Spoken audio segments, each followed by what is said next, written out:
Bessiata Dishmaya, la Torah 35.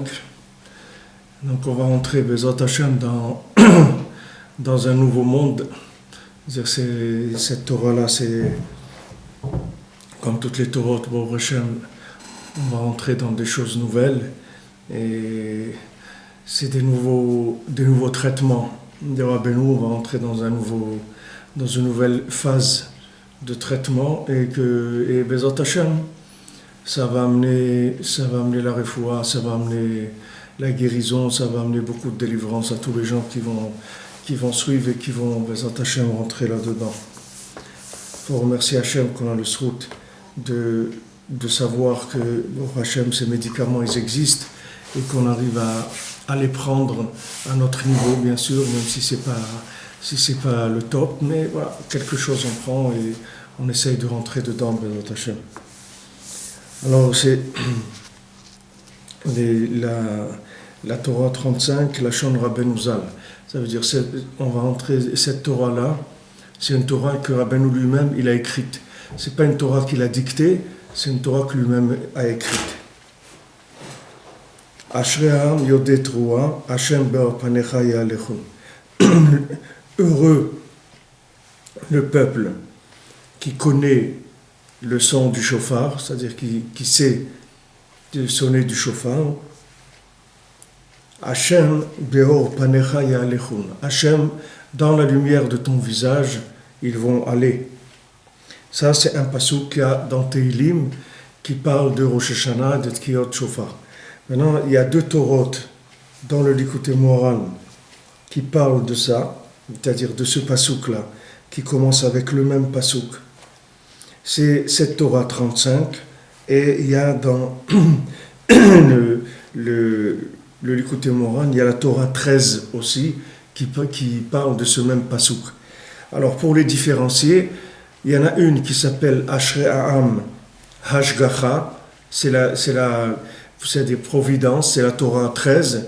Et il y a celle-ci qui s'appelle Ashrei ha'am zarka, parce que, comme on va voir, on va parler de zarka, du nian de jeter. Donc, cette Torah, dans le nom des Torahs, elle s'appelle Ashrei ha'am zarka, c'est la Torah 35. Maintenant, il y a Ashrei ha'am qui est hashgacha, ça c'est la Torah 13 dans le Likutei Moharan. Donc, comme je vous l'ai dit, vous pouvez suivre cette Torah 35 tout le temps où maintenant on va être Bezrat Hashem dans le texte du Likutei Moharan. Vous pourrez suivre la traduction, pour ceux qui veulent, dans le nouveau livre du Likutei Moharan que normalement vous envoyez par la poste. Ceux qui n'ont pas reçu, qui veulent recevoir, il suffit de nous envoyer un mail à info@breslev.fr, on vous envoie le livre. Et Bezrat Hashem, dans quelques temps, il va y avoir la Torah entière qui sera disponible sur le site en PDF pour télécharger. Donc Rabbeinu dit, passage Aleph dans la Torah 35, Da ki tshuva hi lashuv et hadavar la makom shenital misham. Sache que faire tshuva, ça veut dire ramener la chose de l'endroit où elle a été prise. Veu prinat zaraka hamova bazor kadosh. Et ça, c'est le principe de Zarka qui est rapporté dans le Zohar. Qu'est-ce que veut dire Zarka? Alors, il dit, ce qui est écrit dans le Zohar, De isdarikat la atar d'intalitat mitaman, c'est-à-dire qu'elle est jetée dans l'endroit d'où elle a été prise. Uman haru atar ou chokhma. Qu'est-ce que c'est cet endroit-là? C'est la chokhma. C'est la sagesse. Ki chokhma hi shoresh kol hadvarim. Parce que la sagesse, c'est la racine de toute chose. Kmo shekatuv, kulam bechokhma asita. Toutes, tu les as fait dans la sagesse. C'est-à-dire, toute chose, l'origine de toute chose, elle est dans la sagesse. Donc maintenant, Rabbeinu, il parle de la tchouva. Et il dit que la tchouva, ça veut dire ramener la chose de l'endroit où elle a été prise. C'est-à-dire que maintenant, quand quelqu'un il fait une avéra, qu'est-ce qu'il fait, le maasé? Il enlève la chose de sa racine qui est la chokhma. Il y a une chose qui a une racine qui est la chokhma. Par exemple, je vous donne un exemple. Quelqu'un, quelqu'un, il a par exemple, il a une montre. Maintenant, il prend cette montre et il l'utilise pour faire, par exemple, un poids dans une balance. Il utilise sa montre. Maintenant, quand il utilise la montre comme un poids dans une balance, il a détruit, il a détourné la chokhma de la montre. Parce que la chokhma de la montre, c'est de donner l'heure. Quand quelqu'un il a découvert le principe de la montre, c'était pour que l'homme il puisse avoir l'heure. Maintenant, là, quelqu'un est venu, il a détourné la chokhma de la chose, il l'a utilisé pour autre chose. Alors maintenant, ça c'est pareil pour tout ce qu'il y a dans le monde. Hachem, chaque chose, il l'a faite avec une chokhma. C'est-à-dire, kulam bechokhma asita. C'est-à-dire, tout, il y a une sagesse dans chaque chose. Il y a une sagesse dans chaque chose. Une sagesse dans le temps, il y a une sagesse dans l'espace, il y a une sagesse dans les peuples, il y a une sagesse dans chaque chose qui a été créée, elle a une sagesse, c'est-à-dire qu'elle a un plan de chokhma. Alors maintenant, quand quelqu'un fait une avera, c'est écrit dans les... je crois que c'est la Gemara qui dit ça. La Gemara, elle dit que quelqu'un qui fait une avera, il s'appelle un voleur. C'est écrit dans le Zohar. C'est écrit, je ne sais pas si c'est le Zohar ou c'est la Gemara qui dit ça. Qui dit que maintenant, celui qui fait une avera, il s'appelle Gozel Aviv Ve'imo. Celui qui vole, il vole son père et sa mère. Qu'est-ce que ça veut dire, il vole son père et sa mère? Ça veut dire, il vole Hachem et il vole la Knesset Israël. C'est ça ce que ça veut dire. Qu'est-ce que ça veut dire, il vole Hachem et il vole la Knesset Israël? Ça veut dire, il vole celui qui a fait le plan et il vole ceux qui doivent profiter de cette chose-là quand elle est à sa place dans le plan du monde. C'est-à-dire, il vole à deux niveaux. Il vole au niveau de la planification du monde dans la Chokhmah et il vole au niveau de la planification du monde dans la Malchut, c'est-à-dire dans les applications qui sont les applications courantes. Alors, je vous donne un exemple. Maintenant, quelqu'un maintenant, il transgresse Shabbat, d'accord? Il ne fait pas Shabbat. Il transgresse le Shabbat, c'est un juif, il doit garder Shabbat. Maintenant, il transgresse le Shabbat. Alors, quand il transgresse le Shabbat, c'est un problème à deux niveaux. C'est-à-dire, c'est un problème au niveau d'Hachem, dans la conception de son monde. C'est-à-dire que maintenant, quand il va aller ouvrir son magasin le Shabbat, il va complètement changer les plans du monde, c'est-à-dire dans l'aspect du monde, puisque lui, maintenant, il est fait Shabbat pour ne pas travailler. C'est-à-dire que lui, quand il ne travaille pas le Shabbat, il rentre dans l'harmonie de la nature, comme si maintenant une orange, elle voulait pas pousser en hiver. Alors c'est pas possible, parce qu'il y a un plan dans la nature. L'orange, elle ne pousse pas en hiver, elle pousse à telle période. En hiver, elle ne pousse pas. Donc maintenant, quand quelqu'un il travaille le Shabbat, il a détourné le plan d'Hachem dans la création du monde. Ça, c'est une chose.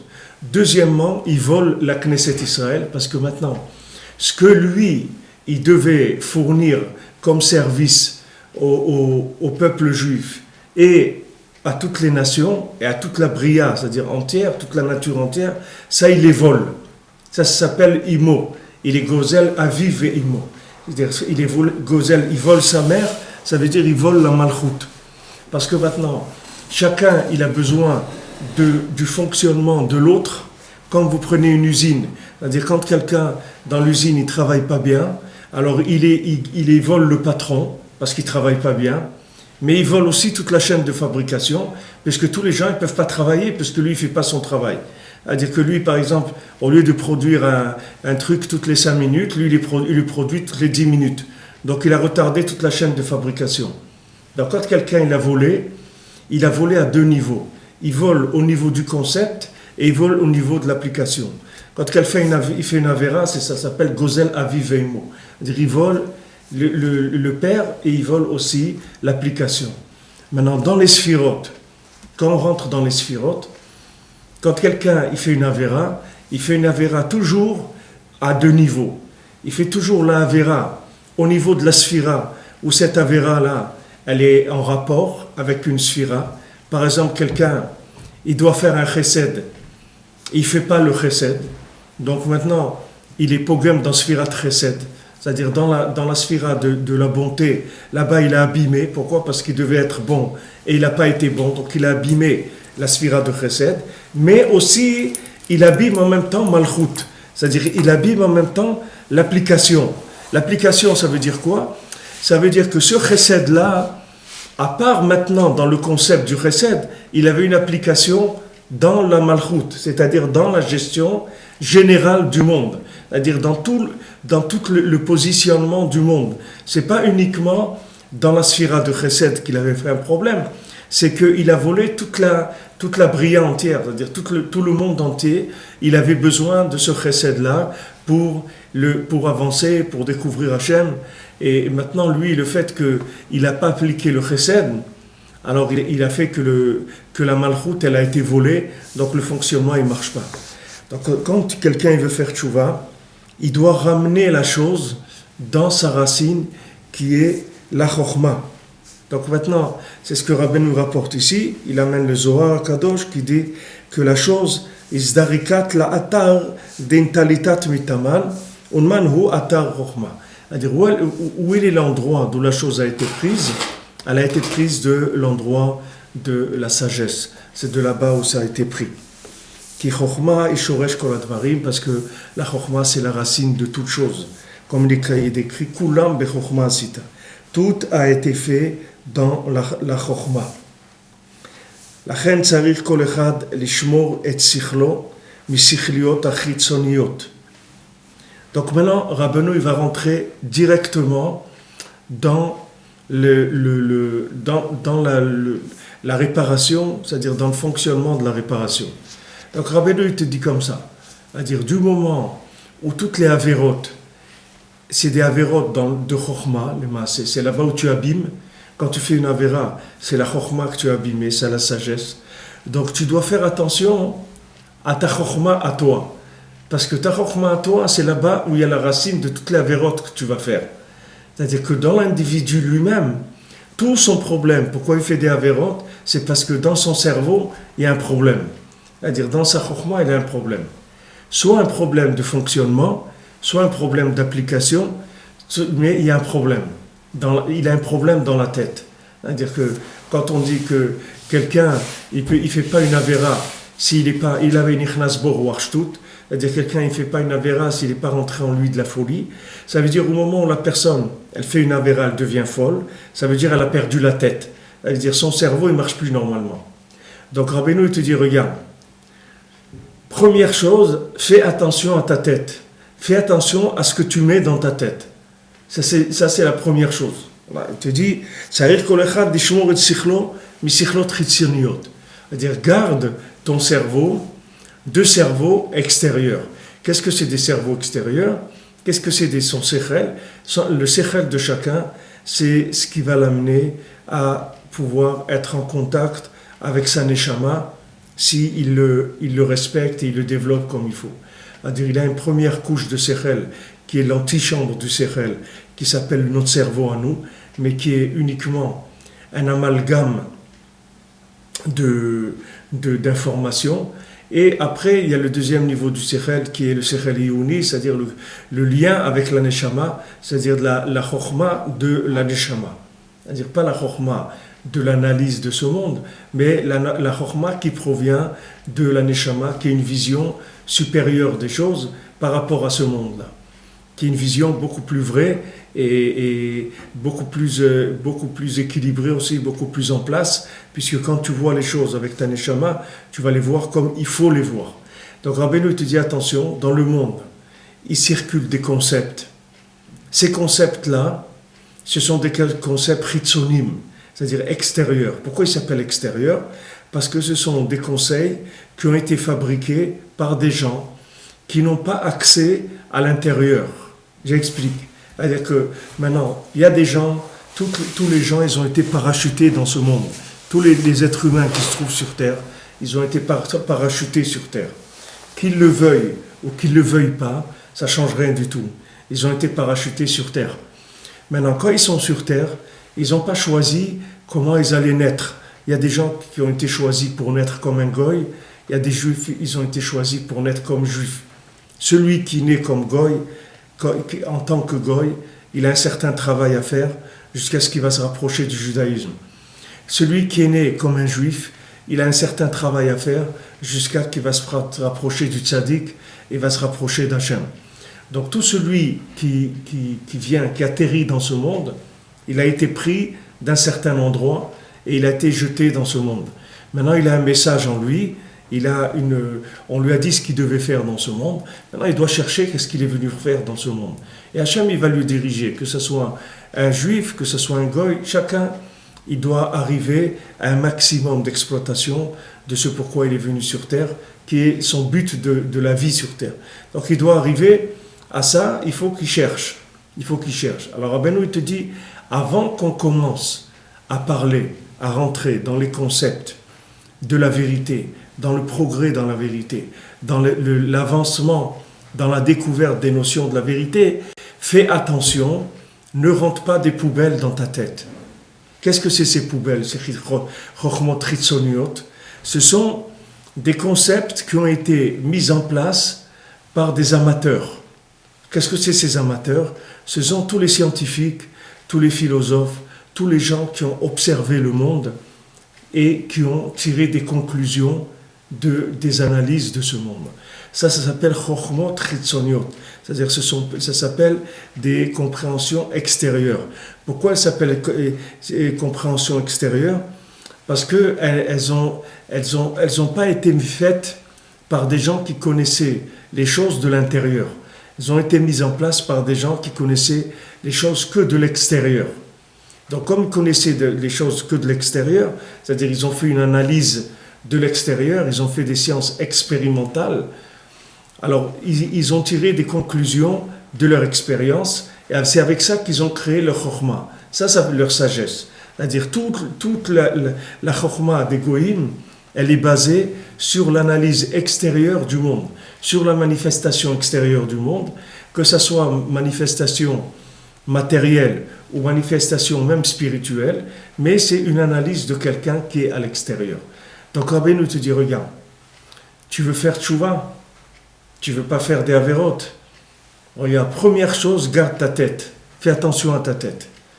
C'est-à-dire, fais attention à ta tête, ne rentre pas dans ta tête des concepts d'amateurs.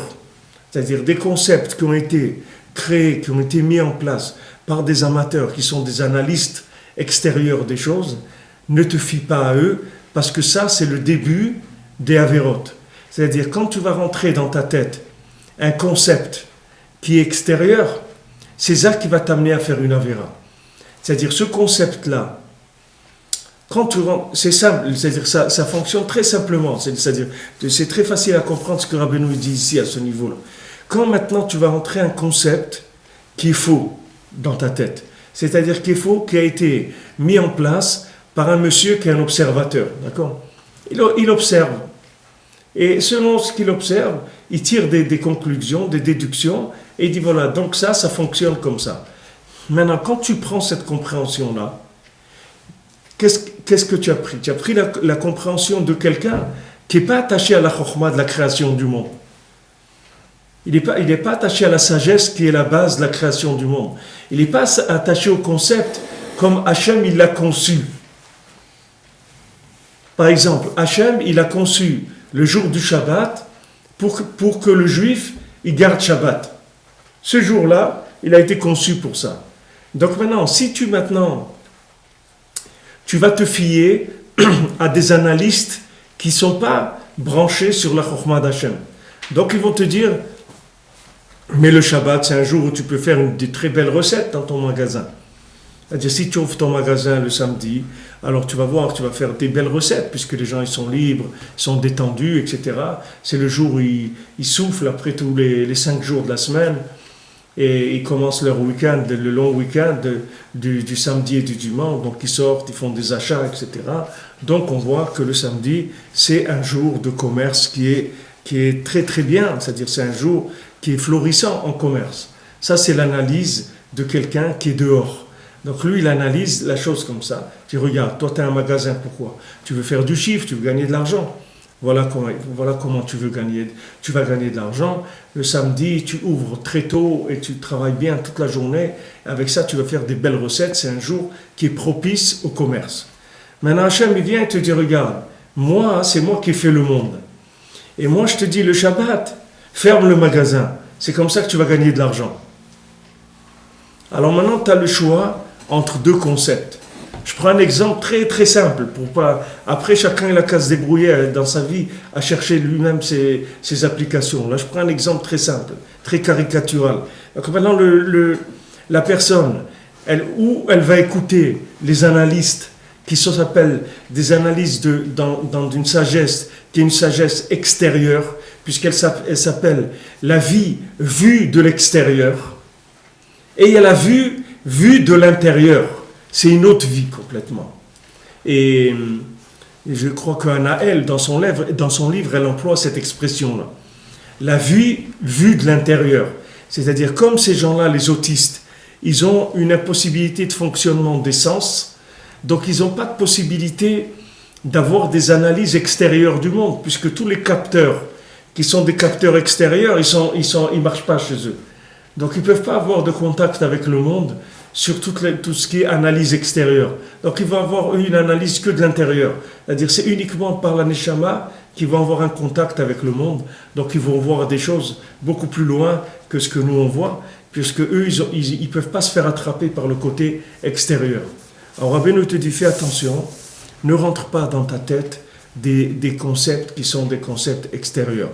Maintenant, chaque fois qu'on va avoir affaire à la connaissance de ce monde, que ce soit des livres, que ce soit les moyens, les médias, que ce soit toutes ces choses-là, elles vont influencer la personne dans des concepts qui sont extérieurs.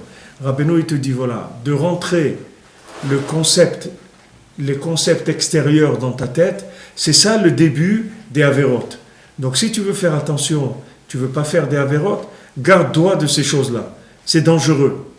C'est dangereux parce que quand ils vont te rentrer dans ta tête des concepts qui sont extérieurs, c'est ça le début du chemin vers la Avera. Puisque maintenant, du moment où tu as changé le concept du fabricant, automatiquement tu vas changer le concept de l'application. Du moment où maintenant tu as laissé rentrer en toi un concept qui n'est pas le concept de celui qui avait fabriqué la chose, donc automatiquement tu vas être dévié dans l'utilisation de la chose, dans la vision de la chose et dans l'utilisation de la chose. Donc c'est le début de la Avera, elle commence par le concept de la chose. Une fois que tu vas savoir cette chose-là, à quoi elle sert, Be'emet, dans le plan d'Hachem, et qu'après tu vas travailler sur Malchut, c'est-à-dire dans l'application de la chose, alors tu vas sortir de la Avera, c'est ça que tu vas faire Tchouva. C'est comme ça que tu vas faire Tchouva. Alors dans tout ce qui est dans le monde, c'est pareil. C'est-à-dire que Rabbeinu dit la simplification des choses pour arriver à l'utilisation pour laquelle Hachem il a fait la chose. Rabbeinu dit voilà, tu manges pourquoi? Tu manges pour te nourrir. C'est pour ça qu'on mange, c'est pour se nourrir. Ça c'est le concept d'Hachem. Hachem il a créé la nourriture pour se nourrir. Maintenant des gens ils ont développé l'art culinaire, les trucs. Ça c'est des chokhmot chitzoniot. C'est-à-dire ce sont maintenant les gens ils ont dit qu'est-ce qu'on peut faire avec la nourriture? On peut faire beaucoup de choses avec la nourriture. On peut faire toute une gamme de plaisirs extraordinaires avec la nourriture. Mais manque de chance, c'est pas pour ça qu'Hachem il a créé la nourriture. Hachem il a créé la nourriture pour nourrir l'homme.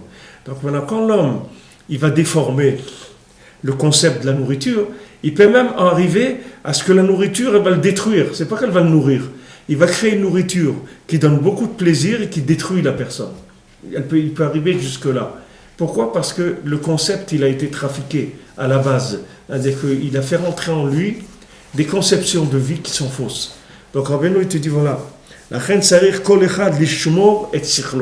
il faut que tu gardes, tu protèges ta tête, c'est-à-dire ta machine de réflexion, des sikhliot qui sont extérieurs, c'est-à-dire des concepts extérieurs. Hamechuna Beshem Bat Paro, comment ils s'appellent? Comment s'appellent les concepts extérieurs? Ils s'appellent Bat Paro. C'est comme ça qu'ils s'appellent. La fille de Paro. C'est comme ça qu'ils s'appellent ces concepts. Ces concepts-là, c'est-à-dire extérieurs, ils s'appellent Bat Paro, la fille de Paro. On va voir pourquoi ils s'appellent comme ça. C'est-à-dire que maintenant, tout ce qui est scientifique, tout ce qui est philosophique, tout ce qui est intellectuel, toutes ces choses-là s'appellent la fille de Paro. C'est ça son endroit dans l'Olam. Qu'est-ce qui est incarné dans le monde? Cette façon de voir les choses, c'est la fille de Paro. La fille de Paro, c'est ce principe-là de vivre selon les analyses extérieures du monde. Parce que maintenant, toute la sagesse, c'est d'acquérir de la perfection. C'est ça la sagesse. Alors maintenant, si tu veux aller vers l'homme parfait, ce qu'on appelle, ça s'appelle dans la Kabbalah, ça s'appelle Ak, Aleph Kouf, ça s'appelle Adam Kadmon. Dans la Kabbalah, ça s'appelle Adam Kadmon. Le principe de Adam Kadmon, c'est-à-dire l'homme ancien, qu'est-ce que c'est l'homme ancien? C'est le prototype de l'homme qui a été fait par Hachem. C'est-à-dire Hachem, il a conçu un homme qui est Adam Arishon, mais dans le premier homme physique, mais avant Adam Arishon, en tant qu'homme physique, Hachem, il a créé le Adam Kadmon, c'est-à-dire le concept de l'homme sur papier, si on veut. Avant la création de l'homme physique, il y a eu un concept qui a été élaboré de ce que ça doit être l'homme. Voilà comment Hachem, il a fait l'homme. Comme on dit, faisons l'homme à notre image, qu'Hachem, il a dit, on va faire l'homme à notre image. Ça veut dire qu'Hachem, il a fait une image de l'homme qui correspond à Hachem, qui correspond à Dieu, mais en forme humaine. C'est pour ça que le tzaddik, on appelle Isha Elohim. Moshe, Isha Elohim, l'homme de Dieu. Parce que le tzaddik, c'est celui qui correspond à l'image humaine de Dieu sur terre. C'est-à-dire, quand tu vois le tzaddik, tu vois Dieu en homme. C'est ça ce que c'est le tzaddik. C'est-à-dire que maintenant, lui correspond à Adam Kadmon. C'est-à-dire l'homme ancien. C'est-à-dire l'homme ancien, ça veut dire l'homme sur papier, l'homme dans le plan. Alors, Rabbeinu te dit que maintenant, sache que toute sagesse qui peut t'amener à la perfection, c'est-à-dire à la perfection, ça veut dire que tu vas correspondre exactement au plan d'Hachem dans la Bria, tu vas correspondre exactement au plan d'Hachem dans la création du monde. Ça, c'est possible qu'avec la Chokhmah divine. C'est normal, ça se comprend, puisque maintenant, l'homme, c'est un produit d'Hachem. Donc il faut que tu ailles de voir le manuel du Créateur. C'est lui qui va te renseigner sur l'homme, à quoi il sert. Tu veux savoir à quoi tu sers dans le monde, il faut que tu ailles voir celui qui t'a créé. C'est lui qui va te dire à quoi tu sers. Maintenant, celui qui t'a créé, il a mis dans le monde une Chokhmah, qui s'appelle Chokhmah Telokut, qui s'appelle la Torah, qui s'appelle la connaissance divine. Cette Chokhmah-là va te renseigner sur ce que tu es, à quoi tu sers et comment tu fonctionnes. Donc Rabbeinu dit que si quelqu'un il cherche la perfection, c'est que dans la Chokhmah d'Hachem, c'est tout. La Chokhmah Telokut. Sinon, ça ne s'appelle pas la perfection, sinon il n'arrivera jamais à la perfection. Parce que si quelqu'un il a développé sa connaissance par rapport à une sagesse analytique, c'est-à-dire une sagesse analytique de l'extérieur, il n'a pratiquement aucune chance de tomber dessus sur la vérité.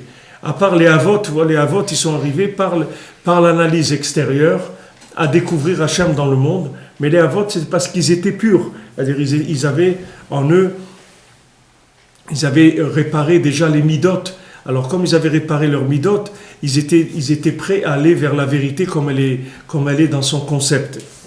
Ush'ar chokhmot en rak chokhmot betelot ve'en rak chokhmot ve'enam chokhmot klal. Maintenant, toutes les autres sagesses qu'il y a dans le monde, ce s'appellent des sagesses betelot, c'est-à-dire ce sont des connaissances nulles, et ce n'est pas du tout de la chokhmah. C'est-à-dire, c'est pas du tout de la sagesse, du tout. Donc, Rabbeinu commence par la première définition, chokhmot chitzoniot, c'est-à-dire des chokhmot, des sagesses extérieures. Deuxième étape, il te dit, c'est pas du tout, c'est-à-dire ce sont des chokhmot qui sont bételot, c'est-à-dire qui servent à rien. Et après, il te dit, c'est pas des chokhmot bichlal, c'est rien du tout. Pourquoi? Parce que, pourquoi maintenant ce sont des chokhmot bételot? C'est-à-dire, qu'est-ce que ça veut dire batel? Batel, ça veut dire que maintenant, c'est une sagesse qui sert à rien. Parce que maintenant, toutes les applications que tu tireras de cette sagesse-là, elles t'amèneront nulle part. C'est-à-dire qu'elles ne vont pas te rapprocher d'Hachem. Donc les maaseh, elles ne servent à rien. C'est comme si quelqu'un te donne une voiture, mais elle n'a pas de roue. Tu comprends? Alors ça marche, le moteur il tourne, il y a la musique dedans, tout ce que tu veux, mais tu ne peux pas rouler avec. Parce qu'il n'y a pas de roue dans la chose. Maintenant, ces sagesses-là, ce sont des sagesses comme elles ont été conçues par l'analyse extérieure. Et qui plus est, ça a été conçu par des gens qui cherchaient le plaisir.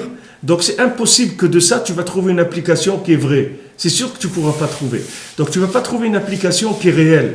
Donc elle ne sert à rien, cette chokhma. C'est pour ça qu'elle s'appelle Betela. C'est-à-dire qu'elle ne donne pas une application qui soit valable. Donc ça s'appelle, c'est comme quelqu'un, quand quelqu'un il dit, tu lui apprends quelque chose.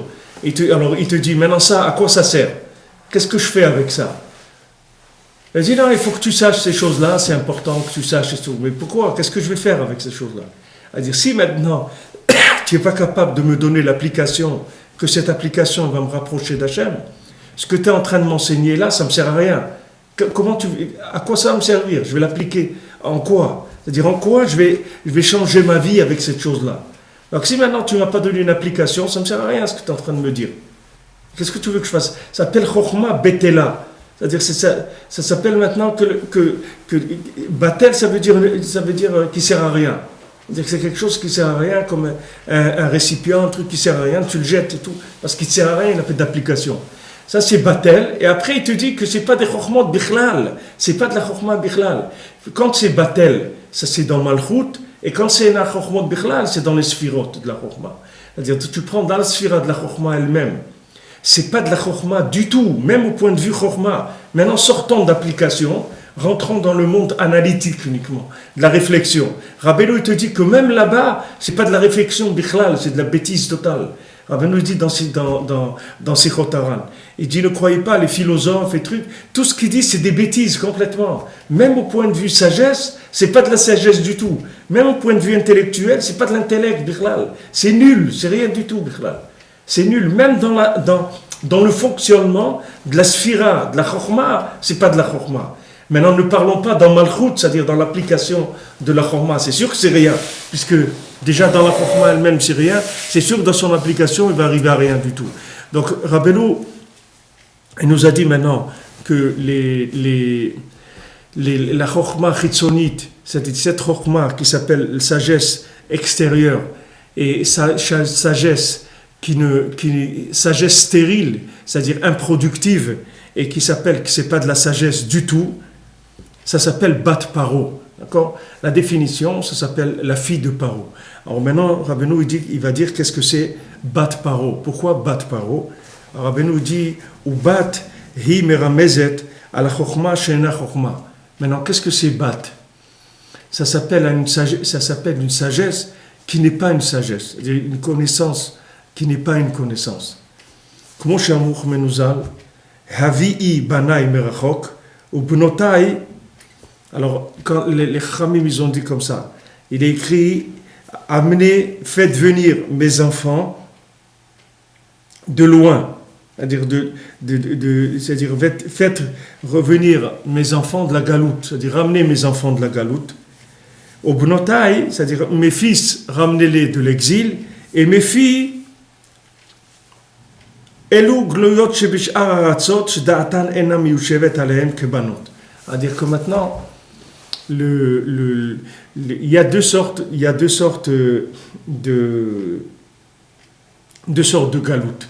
Il y a celui qui vit en Israël avec la tête à l'envers, d'accord? Il est en galoute de sa tête, d'accord?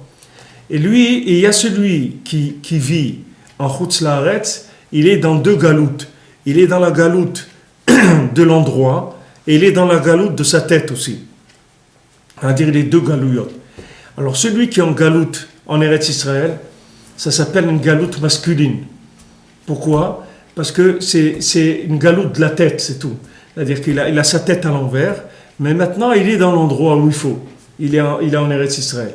C'est-à-dire qu'il est en galoute masculine, mais pas féminine. Féminine, pourquoi? Parce que dans l'application, il se trouve de l'endroit de l'application. Donc il n'y a pas de galoute féminine, c'est une galoute masculine. Mais quand quelqu'un y vit en Eretz Israël, en dehors d'Eretz Israël, il a deux exils. Il a un exil de la tête, il a un exil des pieds aussi. C'est-à-dire que ni il comprend les choses comme il faut les comprendre, ni il les vit comme il faut les vivre, parce qu'il ne se trouve pas dans l'endroit où ça se passe. Donc il est dans une galoute qui est une galoute féminine. Et les galoutes féminines, elle inclut automatiquement la galoute masculine. Parce que maintenant, qu'est-ce que ça veut dire? Ça veut dire que maintenant, si quelqu'un vous dit comme ça, ici vous dit, j'ai bien compris le cours, mais l'application, je ne suis pas d'accord. C'est-à-dire, je ne la fais pas. Quelqu'un dit, j'ai compris que c'est pas bien de transgresser le Shabbat. J'ai compris toute la notion de Shabbat et tout, mais moi je peux pas. Moi j'ouvre le magasin le Shabbat. Ça veut dire que Belémas, il n'a rien compris. Parce que s'il avait compris, il aurait appliqué. Maintenant, s'il n'applique pas, ça veut dire qu'il est dans les deux galouillotes. Il est dans la galoute du comportement et il est dans la galoute du concept. C'est-à-dire il est dans la galoute masculine et la galoute féminine. Galoute féminine, c'est galoute de malchout, galoute d'application. Galoute masculine, c'est la galoute de l'esprit. Donc maintenant, Rabbeinu nous a déjà mis un petit peu en garde. Il nous a dit, faites attention, parce que le Icar de la galoute, c'est pas féminin, le Icar de la galoute, c'est masculin. C'est-à-dire, le Icar de la galoute, il est au niveau du concept. Il n'est pas au niveau de l'application. Sache-le. Que au niveau de l'application, si tu mets ta tête en place, l'application va se mettre en place automatiquement. Parce que le côté féminin, il reflète entièrement l'esprit. Alors, Rabbeinu, il te dit, voilà, il y a deux galouillotes. Il y a la galoute masculine, qui est quand la personne, elle est déplacée dans Malchut, c'est-à-dire elle sait même pas ce qu'il faut faire. Et il y a la galoute féminine, que c'est dans l'application que la personne, elle a un problème. Et ça s'appelle une galoute féminine. C'est-à-dire que les gens qui sont Chutz Laaretz, qui sont dans Bavel, ici ça parle de Bavel, ils ont pas leur esprit qui est posé. C'est-à-dire ils n'ont pas leur esprit qui arrive à vivre avec des concepts qui sont clairs. C'est-à-dire les concepts, ils n'arrivent pas à les vivre clairement. Ça, c'est le principe féminin. Le principe féminin, c'est que comme le principe féminin, c'est un principe qui dépend du masculin, c'est-à-dire qui dépend de la chokhma, donc le féminin, il est toujours il n'est pas stable. Pourquoi il n'est pas stable? Parce qu'il n'a pas un acquis en chokhma. Il ne peut pas acquérir la chokhma, la sagesse, et en faire son être. Parce que le principe même féminin, c'est un principe de malchut, c'est un principe d'application. Donc il est renouvelé en permanence, puisqu'il vit que par application. Donc automatiquement, il n'a pas des concepts qui sont en place, c'est-à-dire ce ne sont pas des concepts qui se sont installés vraiment. C'est-à-dire qu'au niveau de la chokhma, il n'y a pas une chokhma installée. Il peut y avoir beaucoup d'expérience et beaucoup de sagesse, d'application, mais pas dans le concept. Parce que le principe féminin, c'est un principe d'application. Donc quand quelqu'un il a des problèmes dans l'application, alors on appelle ça la galoute féminine. Quand il a des problèmes dans la conception, alors ça s'appelle des problèmes masculins. Paro, alors Rabbeinu dit bat. Bat, ça veut dire quoi?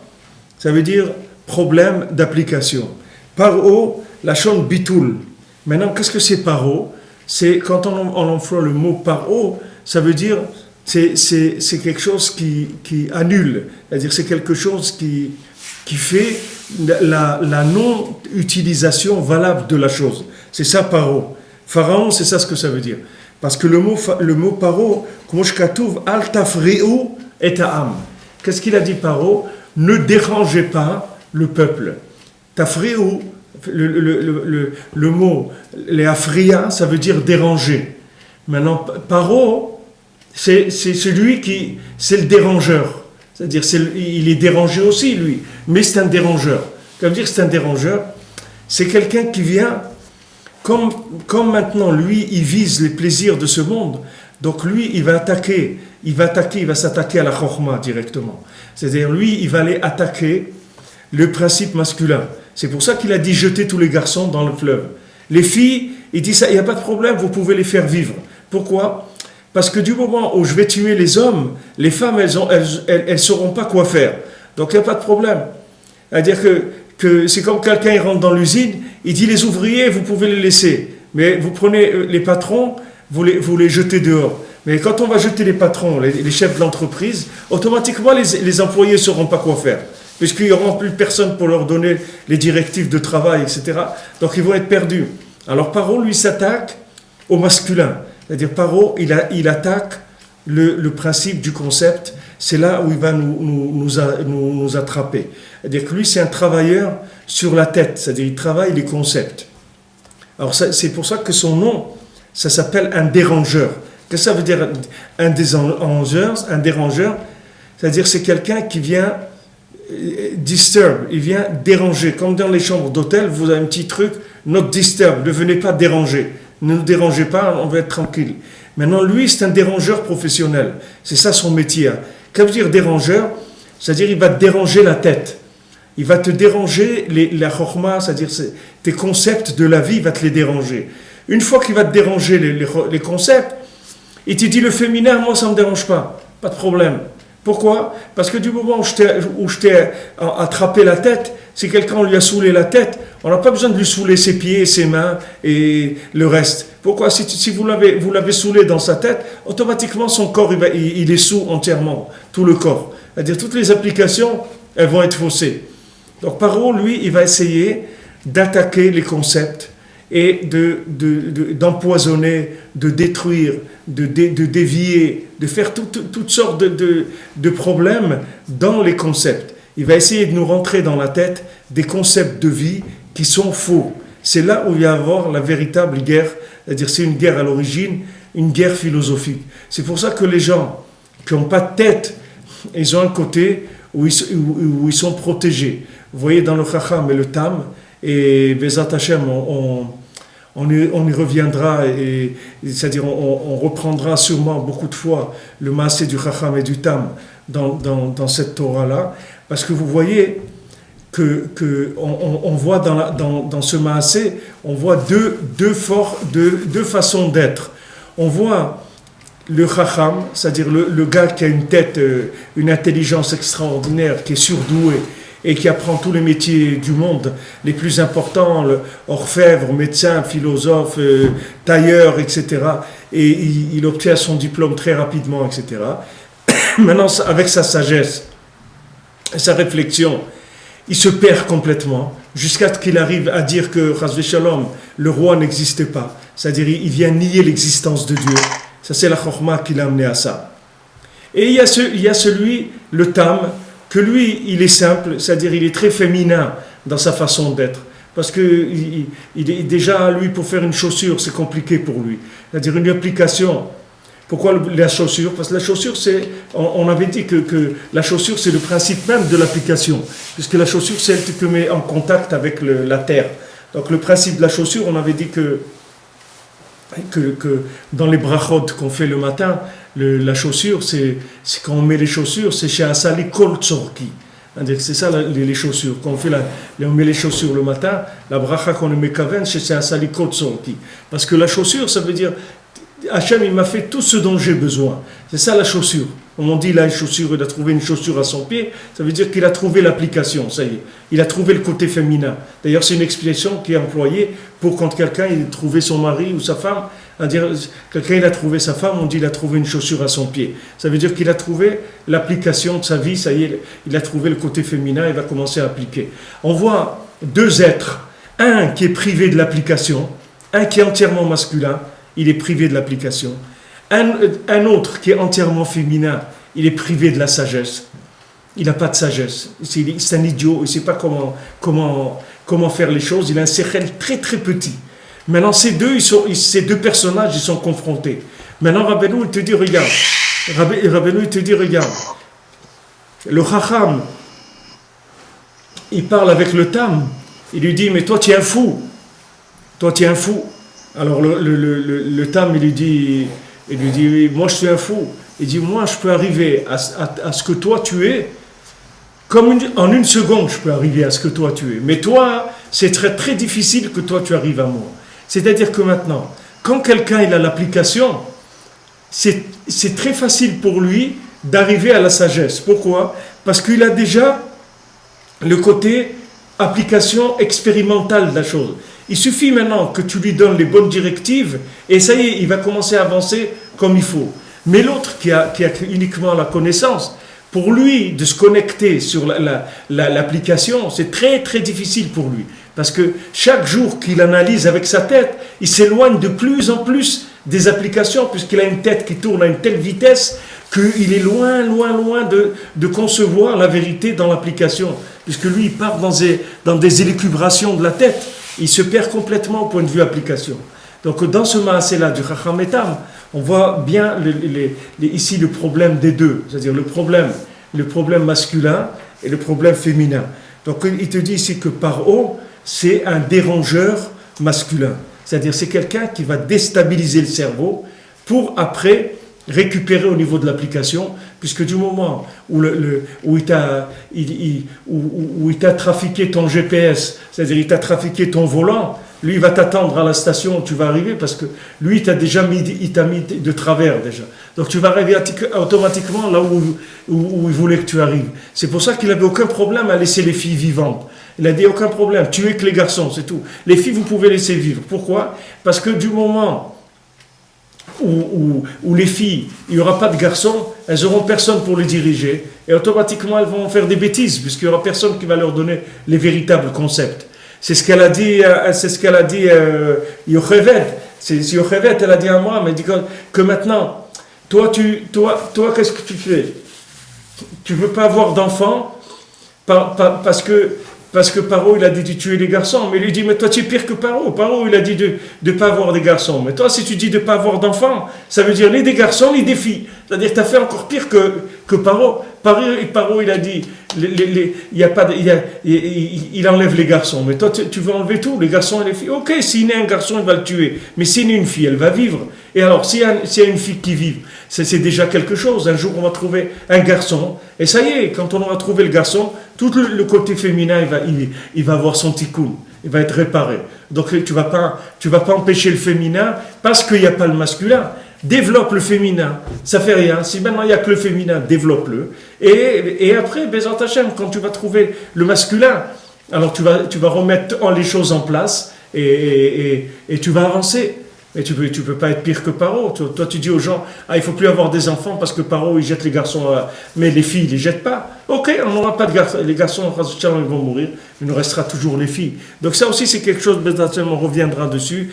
Là, on est donc dans les premières lignes de la Torah. Et donc, on a vu le principe de la tchouva, qui est de ramener les choses à la chokma. On a vu le principe de la chokma, que c'est le concept, et c'est là où il y a le ikar du problème, et on est que le principe des chokhmot chitzoniot, c'est bat paro, parce que dans bat paro il y a les deux, il y a le côté malchut et le côté chokhma, c'est-à-dire paro il va attaquer au niveau chokhma, qui est au niveau masculin, puisque zachar c'est la shon zocher, c'est la sagesse, c'est-à-dire c'est la mémoire du concept d'Hachem de l'homme, et après le bat c'est l'application. Donc là, on est arrivé aux premières lignes, Bezat Hashem, on a commencé donc la Torah 35, et chez Batzlacha, et Shavuot Tov pour tout le monde, et demain, Bezat Hashem, on commencera à l'heure. Batzlacha.